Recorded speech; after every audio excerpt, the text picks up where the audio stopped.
Good morning. This is Brenda Clark Hamilton.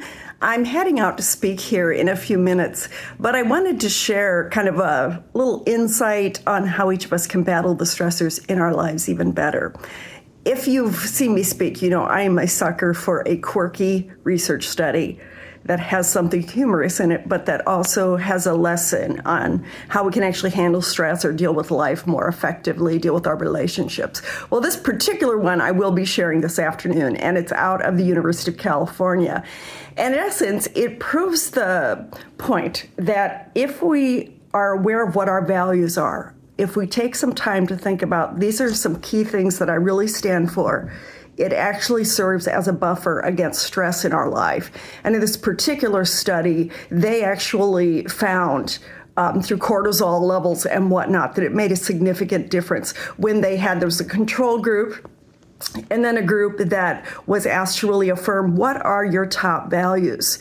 The group that did that and said, my top values are love or respect or responsibility or whatever is that, they had lower levels of stress hormones when they were asked to complete the task.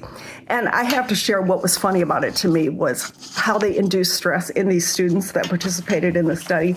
They had to prepare a speech, and then they had two evaluators entered the lab to direct them to the stress tasks.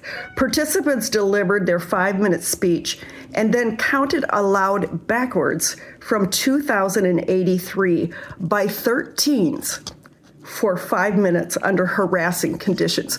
Now, if you ask me to count back from 2083 by 13s, I'm not going to get very far. But then they added the harassing conditions, which says specifically they were asked to go faster at 1 minute intervals. Can you imagine you're trying to count backwards and they're going, go faster, go faster.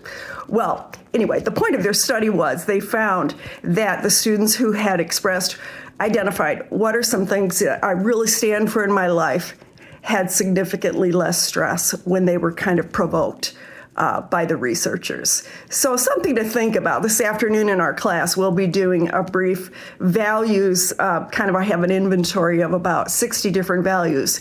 And they're going to go through and work in small groups and kind of identify what are some of my top ones. And know that you're going to own it. And it might help you reduce stress in your life. So that's all for today. Everybody have a great day.